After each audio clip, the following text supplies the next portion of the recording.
30M husband asked 26F me to have sex with his friend. He left me, is saying I cheated, and I'm pregnant.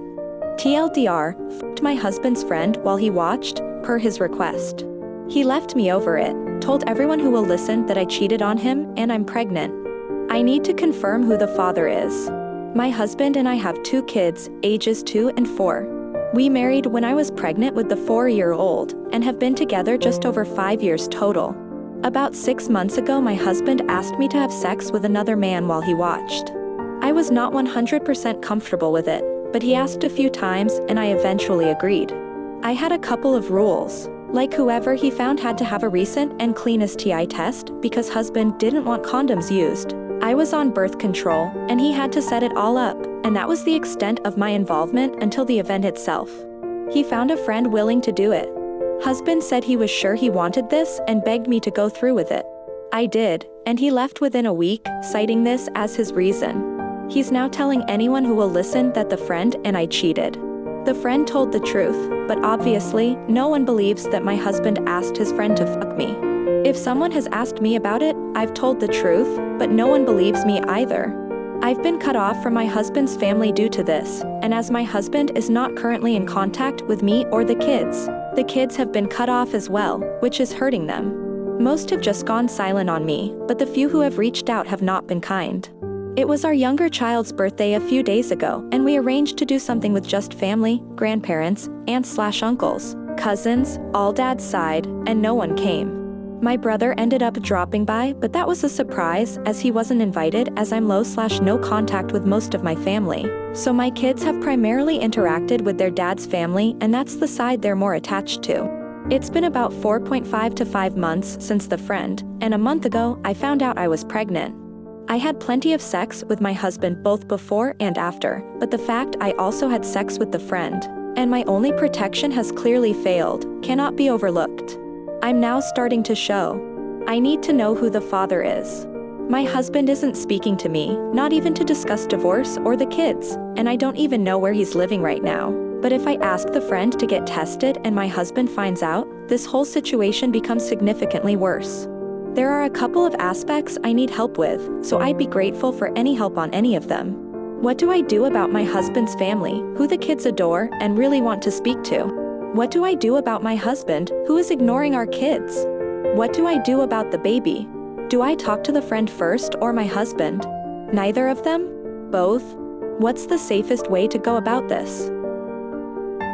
Update 30M husband asked 26F me to have sex with his friend. He left me, is saying I cheated, and I'm pregnant. TLDR, I want a divorce and full custody, and the husband wants neither but holds all of the power here. I went for a DNA test and ran it against a cheek swab from my 2-year-old, and the result suggests they are full siblings. I told my husband, who has said he will be arranging his own paternity test. I called a solicitor and we're trying to start legal proceedings. Unfortunately, I live in a country with very specific rules around divorce, so the easiest way to end my marriage would be if my husband filed for divorce, claiming I cheated. It is still possible for me to apply for a divorce, but it's more complicated as he hasn't been gone long enough to claim desertion, and hasn't done anything divorce-worthy in the eyes of the law. So I'm leaving the specifics to my legal rep and hoping they can sort it, but we informed my husband, and we're kind of hoping he files first on grounds of adultery. While adultery shouldn't affect the outcome of the divorce, resplitting assets and custody, though my legal reps are checking our prenup, and 50-50 custody is the norm here. I intend to go for full custody as he has ignored the kids since he left, and even when he was here, I was by far the more involved parent. When I told him I was pregnant, which was after I told him about my plan for divorce, he then sent me several messages saying he forgives me for cheating and he wants to be a family. I had asked his friend to contact Snapchat to recover the old messages in which my husband asked him to fuck me, and when I went to ask him for an update, the friend appeared to have blocked me. I have also received roses from my husband with a note reiterating that he forgives me, he loves me and the kids, and he wants to make this work for the baby. I don't even know where he got my new address. As he has not offered an alternative explanation at this point, I'm going with the general consensus on my last post, which is that my husband has manipulated me into cheating on him so he can divorce me while getting as much sympathy as possible. New developments suggest the baby has ruined this plan. I'm also assuming that if the paternity test shows the baby isn't his, he will divorce me. Though based on the siblingship test this baby is his, which means my marital status is in the hands of a prick. My E18M, stepmom, 25F, keeps using my girlfriend, 17F, as a babysitter for my sister, 4, whenever we're hanging out. I'm 18M. My girlfriend Shannon is 17F. We met because my stepmom Lindsay, 25F, hired her to babysit for my half-sister who 4. It was never an annoying type of situation, just random nights out here, and they're starting when my sister was like 2. Me and my girlfriend had always kind of known each other from school but never really hung out. We started talking when she'd be over watching my sister. Eventually, we started dating, and it's been great since then. The issue is my stepmom seems to think Shannon is now at her beck and call whenever Shannon is over, which is a lot. She'll just be like, "Shannon, I'm just running out to get my nails done. You don't mind keeping an eye on Remy, do you?" Or if Shannon stays over on a weekend, she'll walk into the room really early and wake up Shannon and be like, "I just want to run out," while she's still sleeping. "I'll be right back," and then be gone until 2 or 3. Shannon needs to stick up for herself and say no, but when Lindsay just comes in and doesn't even ask, she just says, "You wouldn't mind, would you?" She says she just freezes up and says yes, because if she says no, it will be like her saying yes. She does mind watching my sister, which she thinks gives off the wrong impression.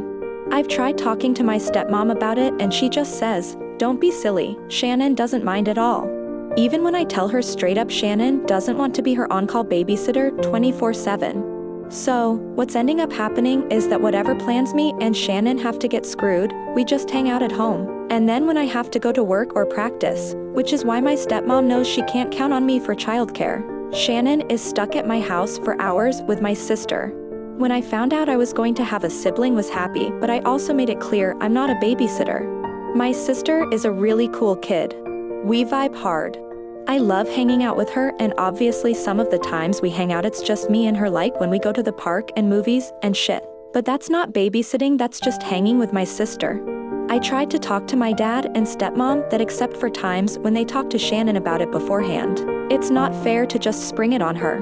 Lindsay says that Shannon is agreeing to it, so it's fine. My point is the situation is too awkward for Shannon and she feels like she can't say no. Lindsay keeps saying I'm ridiculous. Hanging out at Shannon's house isn't really an option, for reasons I'm not even going to go into here. I, 35F, just found out the reason my MIL, 57F, hasn't been in my kids' lives, and I feel very conflicted. 10 years ago, when my kids were 3 and 2, MIL gave me a lot of very nice and sentimental gifts. She gave me all of her holiday decorations, some heirloom jewelry, and her piano. She is in the music industry, and this is a gorgeous marbled grand piano. She said she was just cleaning and didn't want this stuff. For some background, I don't think MIL likes me very much, but she was okay-ish, a bit of a pain in the ass at times, but not too bad. She was a decent mother and grandmother. Me and she had a couple of fights, and I know she pulled away a bit, but I didn't think much of it. She attempted suicide a few days after she gave me the things. She came very close to dying and was in the hospital for a while. When she got out, she was pretty cold and then moved across the country. We don't hear from her much these days. She got remarried, seems happy, but when we do see her, she is very cold and she doesn't talk to her so much. My husband finally confronted her, and I was shocked by her reason. MIL said I had her stuff and should have offered it back when she didn't die. I honestly never thought about it. MIL started to cry and said it was bad enough at the time she had to live when she didn't want to, and then she had to go home, and couldn't even put up Christmas decorations. She said the piano was irreplaceable, she is very well off and has a new piano, and I should have offered because she was too embarrassed to ask, and she's never forgiven us. My husband and I were really shocked. Now I have a lot of mixed emotions. I'm mad at her for being selfish and for not using her words. I'm mad at her for abandoning her son, but I'm also profoundly sad for her, and I don't know if I should try to talk about it. Offer her things back. I don't know if I should just let it go. Edit to add the suicide was because she was lonely and tired of people gossiping about her rape, which did happen. We just live in an awful town. It had nothing to do with her relationship with her son.